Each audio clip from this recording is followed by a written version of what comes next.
പിതാവിന്റെയും പുത്രന്റെയും പരിശുദ്ധാത്മാവിന്റെയും നാമത്തിൽ ആമേൻ. എന്റെ പ്രിയപ്പെട്ടവരെ, ഇന്ന് മാർച്ച് 5 വ്യാഴാഴ്ച. അമ്മേ പരിശുദ്ധ അമ്മേ, അമ്മേ പരിശുദ്ധമേ, ദൈവമാതാവേ, കൃപാസനത്തിലൂടെ ഞങ്ങൾക്കും ഞങ്ങളുടെ ദേശത്തിനും അമ്മ മധ്യസ്ഥം തേടി തന്ന എല്ലാ അനുഗ്രഹങ്ങൾക്കും കൃപകൾക്കും ഞങ്ങളിപ്പോൾ ഹൃദയം നിറഞ്ഞ നന്ദി പറയുന്നു.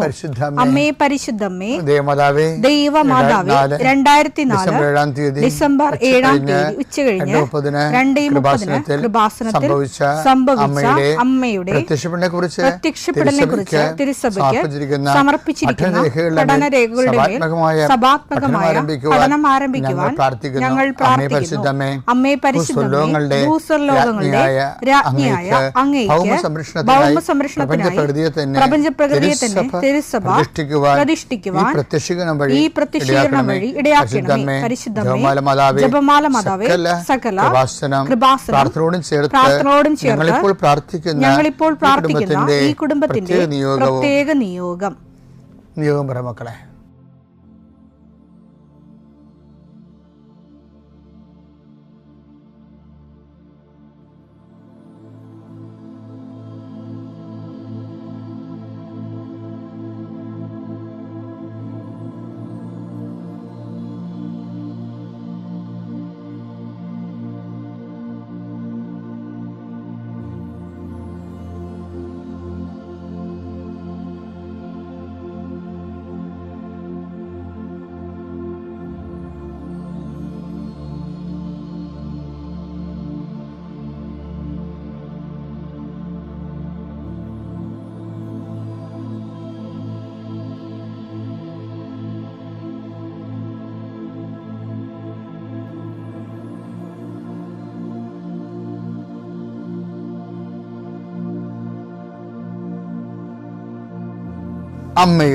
അമ്മയുടെ പ്രത്യക്ഷീകരണത്തിന്റെ ഈ അനുഗ്രഹവേളയിൽ ഞങ്ങൾക്ക് സാധിച്ചു തരുവാൻ കനിയണമേ.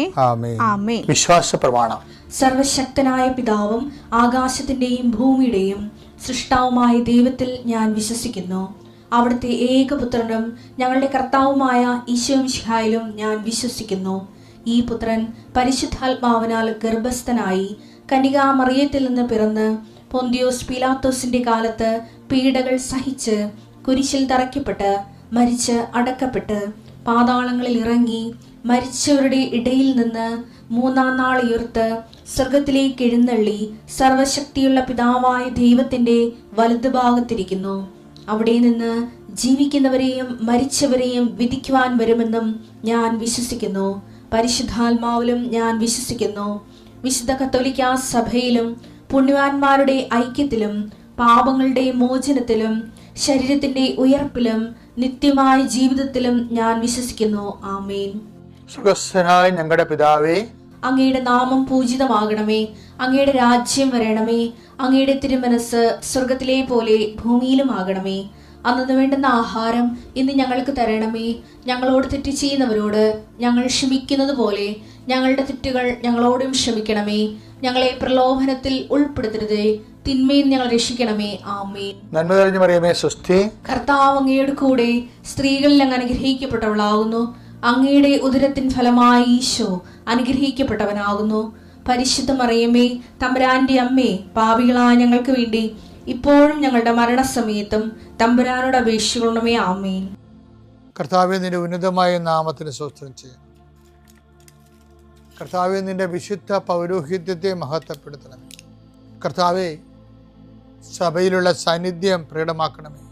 40 വർഷം അർപ്പിച്ച കുർബാനയുടെ യോഗ്യതയാൽ കൃപാസ്ഥാനത്താരെ ജീവനോടെ പ്രത്യക്ഷപ്പെട്ട പരിശുദ്ധ അമ്മയുടെ പ്രത്യക്ഷീകരണ സ്ഥിരീകരണത്തിനായി ഇന്ന് കൃപാസ്ഥാനത്താരെ നടക്കുന്ന 10,000-കണക്കിന് മനുഷ്യരുടെ പ്രാർത്ഥനയോട് കൂടെ ദൈവവേദനെ ഞാൻ നിന്നെ ഈശോനാമത്തിൽ ആസ്വദിക്കുന്നു. കർത്താവേ, ജോലിയില്ലാത്തവര്, വീടില്ലാത്തവര്, ജീവിതത്തിൽ കലഹങ്ങളും ഭിന്നതകൊണ്ട് പിരിഞ്ഞു താമസിക്കുന്ന ജീവിത പങ്കാളികളെ, കുഞ്ഞുങ്ങളുടെ തെറ്റായ അവസ്ഥകൾ കണ്ട് വിഷമിക്കുന്ന മാതാപിതാക്കന്മാരെ, ശാരീരികമായ രോഗങ്ങളെ അവസരപ്പെടുന്നതും രോഗം സുഖമാക്കുന്നതിന് സമയമെടുക്കുന്നില്ലെന്ന് ഓർത്ത് ഉത്കണ്ഠപ്പെടുന്നവരെയും സമർപ്പിച്ച് പ്രാർത്ഥിക്കുന്നു. ഇന്ന് യാത്ര ചെയ്യുന്നവരെ, ഇന്നത്തെ യാത്രയ്ക്ക് വേണ്ടി വിവിധമായ ഒരുക്കിയിരിക്കുന്ന ലക്ഷ്യങ്ങൾ, കണ്ടുമുട്ടുന്ന വ്യക്തികൾ, സംസാരിക്കുന്ന സംഭാഷണങ്ങൾ, എഴുതുന്ന രേഖകൾ, ഒപ്പിടുന്ന ഡോക്യുമെൻറ്റുകൾ, പങ്കെടുക്കുന്ന ഇൻ്റർവ്യൂകൾ, സെൻഡ് ചെയ്യുന്ന മെസ്സേജുകൾ എല്ലാം കർത്താവിൻ്റെ കൃപയാൽ നിറയപ്പെടാനും, നീ ഇന്ന് തിരികെ എത്തുന്ന സമയത്ത് കർത്താവിൻ്റെ കൃപ നിന്നിൽ നിറഞ്ഞു നിന്നുകൊണ്ട് സന്തോഷം വന്ന് ഉറങ്ങുവാനും, ഇന്നത്തെ ദിവസം മുൻനിർത്തി നീ കണ്ടുമുട്ടുന്ന ഓരോ നിമിഷങ്ങളെയും, നിൻ്റെ ഓരോ സമയങ്ങളെയും, സന്ദർഭങ്ങളെയും, എല്ലാം സംരംഭങ്ങളെയും പരിശുദ്ധമ്മ ദൈവമാതാവിൻ്റെ മധ്യസ്ഥത്തിൽ രാത്രിയും തിരിച്ചെത്തുന്നവരെ കർത്താവിൻ്റെ നാമത്തിൽ മാതാവിൻ്റെ മധ്യസ്ഥതയും ഞാൻ നിൻ്റെ ജീവിതത്തെയും നിൻ്റെ കുടുംബത്തെയും ഈശോ നാമത്തെ ആശീർവദിക്കുന്നു. ഈ പാഷൻ നെറേറ്റീവ്സ് ഇല്ലേ, പീഡാനുഭവ പ്രവചനങ്ങൾ, ഉയർത്തെഴുന്നേൽപ്പിനെ കുറിച്ച് ഈശോ വധിക്കപ്പെടുമെന്ന് പറയുമ്പോൾ തന്നെ അവർ ഷോക്കായി. പിന്നെ ഉയർത്തെഴുന്നേൽപ്പിനെ കുറിച്ച് അവർക്ക് അത്ര ബോധമല്ല, പക്ഷെ അത് നിഗൂഢമായിട്ട് അവിടെ ഇരിക്കുക. അതുകൊണ്ട് അവർക്ക് ബോധമല്ലെങ്കിലും അവരെ ലളിതമാക്കി ഈശോ അത് കൊടുക്കണില്ല. ആ വചനം കഠിനമായിട്ട് തന്നെ ഇരിക്കുകയാണ്. അതാണ് ലൂക്ക 45 അവർക്ക് ഈ വചനം മനസ്സിലാക്കാൻ പീഡാനുഭവ പ്രവചനം മനസ്സിലായില്ല. അവർക്ക് മനസ്സിലാക്കാൻ സാധിക്കാത്ത വിധം അത് അത്ര നിഗൂഢമായിരുന്നു. ആ നിഗൂഢ വചനമാണത്. ഇപ്പൊ നിഗൂഢ വചനങ്ങളുണ്ട്. അതിനുശേഷം ഇപ്പൊ നിഗൂഢ വചനങ്ങള് കർത്താവിന്റെ ഉയർപ്പിനെ കുറിച്ചുള്ള വചനങ്ങൾ ഈ ഒക്കൾട്ടായിട്ട് മാറണത്.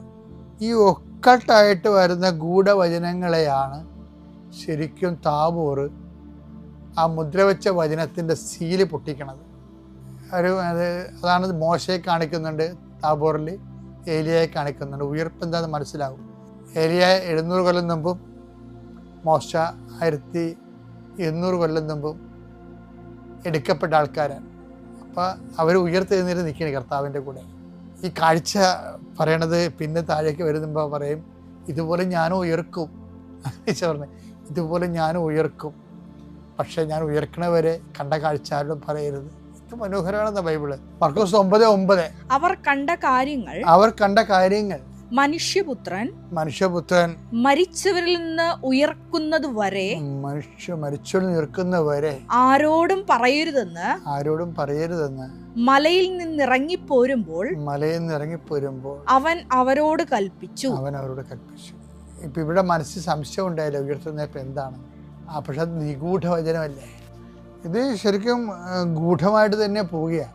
കാര്യം മരിച്ചെന്ന് ഉയർക്കുക എന്താണെന്ന് ഈ മോസസിനെ കണ്ടിട്ടും ഏലിയാവിനെ കണ്ടിട്ടും ഈ കക്ഷികൾക്ക് മനസ്സിലായില്ല.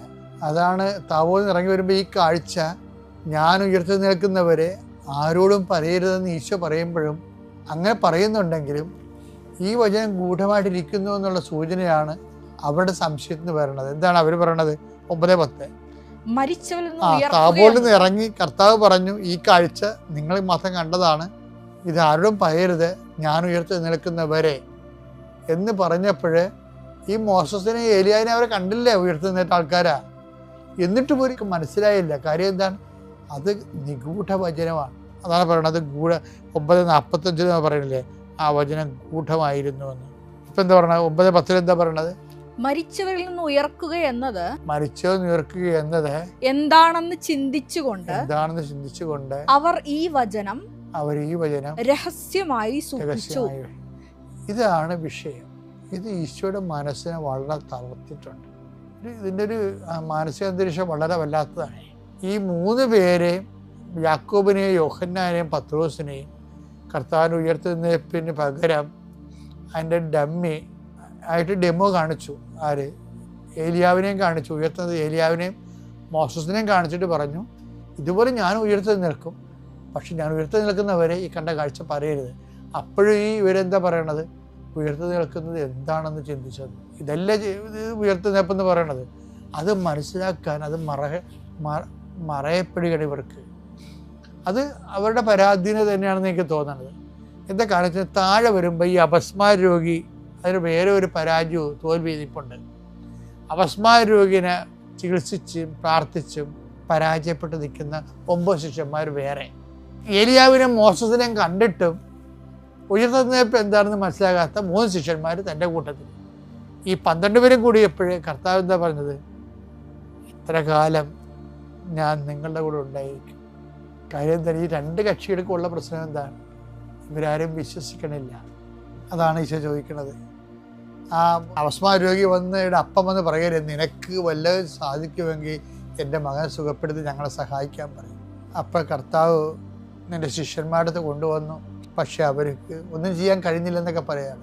അപ്പം കർത്താവ് ചോദിക്കും, എത്ര കാലം ഞാൻ നിങ്ങളോട് ഉണ്ടായിരിക്കും? മത്തായി 17:17 യേശു പ്രതിവചിച്ചു, വിശ്വാസമില്ലാത്തതും വിശ്വാസമില്ലാത്ത ഈ 9 പേര് മാത്രമല്ലേ, താബോറിൽ നിന്നിറങ്ങിയ ആ കക്ഷികൾക്കും വിശ്വാസക്കുറവുണ്ട്. എന്താണ്? ഇതുപോലെ മോശത്തിനും ഏരിയാനും പോലെ ഞാൻ ഉയർത്തെഴുന്നേൽക്കുമെന്ന് പറഞ്ഞപ്പോഴും, എൻ്റെ ഉയർത്തെഴുന്നേൽപ്പ് കഴിഞ്ഞിട്ട് ഈ ദൃശ്യം പറയാമെന്ന് പറഞ്ഞപ്പോഴും അവരപ്പോഴും ചിന്തിക്കുകയാണ്, എന്താണ് ഉയർത്തെഴുന്നേൽപ്പ്? അത് വിശ്വാസത്തിലാൽ മനസ്സിലാക്കേണ്ട കാര്യമാണെന്നാണ് ഈശോ പറഞ്ഞത്.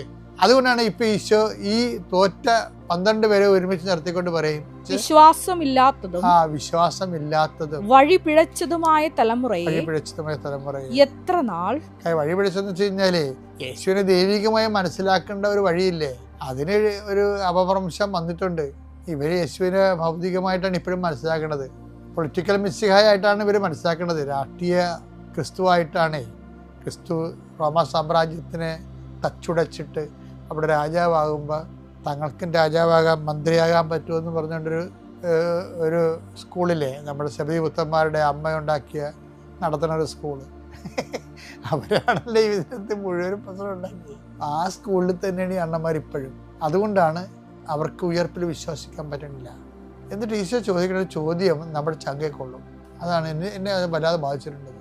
കർത്താവ് ഇങ്ങനെ സങ്കടപ്പെട്ട് ചോദിക്കും, എത്ര കാലം ഞാനിനി. യേശു പ്രതിവചിച്ചു, വിശ്വാസമില്ലാത്തതും വഴി പിഴച്ചതുമായ തലമുറയെ. അത് വരക്കിട്ടറാണ്.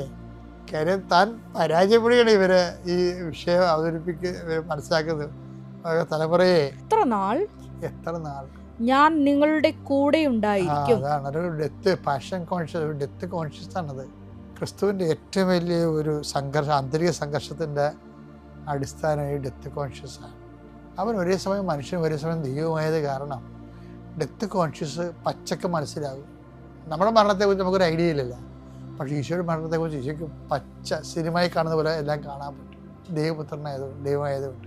അതുകൊണ്ട് താബോറിൽ നിന്ന് മുകളിൽ നിന്ന് ഗെറ്റടിയാൻ കിട്ടിയത്, തയ്യാറായിരിക്കുക, സമയമായി. ഈശോയ്ക്ക് ഭയങ്കര സങ്കടമാണ്. അതാണ് ചോദിക്കണത്, എത്ര കാലം? ഇനി ഒരു 3 മാസം മറ്റേ ഉണ്ടാകത്തുള്ളായിരിക്കും, അല്ലെങ്കിൽ 1 കൊല്ലം. അത് വല്ലാത്ത ഒരു സങ്കടമാണ്. ഈശോനെ സ്നേഹിക്കുന്ന എല്ലാവർക്കും ആ സങ്കടം ഫീൽ ചെയ്യും. എത്ര കാലം ഞാൻ നിങ്ങളുടെ കൂടെ ഉണ്ടായിരിക്കും? അവനെ കൊണ്ടുവന്ന് സുഖപ്പെടുത്തി, അത് അങ്ങനെ സുഖപ്പെടുത്തിയതുകൊണ്ട് വിഷയം തീരണമല്ല ഇത്. ഇവർ ക്രിസ്തുവിനെ തിരിച്ചറിയുന്നതിൽ തീരുന്നതാണ് ഈ വിഷയം. അങ്ങനെ തിരിച്ചറിയാൻ ഇനി എത്ര കാലം? ദൈവവേദന നോൻപ് തീരാൻ പോകുമ്പോഴും ഈ കാലത്തെ തിരിച്ചറിയാതെ നമ്മൾ അനുഷ്ഠാനം നടത്തി യാന്ത്രികമായി എന്തൊക്കെ ചെയ്ത് കൂട്ടിയെന്നും പറഞ്ഞ് ആ പഴയ മനുഷ്യൻ തന്നെയായിട്ട് നമ്മൾ ജീവിക്കുമ്പോൾ നമുക്ക് ക്രിസ്തുവിനെ തിരിച്ചറിയാത്ത അപ്പോസ്തലന്മാരോടൊപ്പമാണ്. ഈ നോൻപിനെങ്കിലും കർത്താവിനെ തിരിച്ചറിഞ്ഞ് സ്നേഹിക്കാൻ ദൈവം നമ്മൾ അനുഗ്രഹിക്കട്ടെ. പിതാവിൻ്റെയും പുത്രൻ്റെയും പരിശുദ്ധാത്മാവിൻ്റെയും നാമത്തിൽ.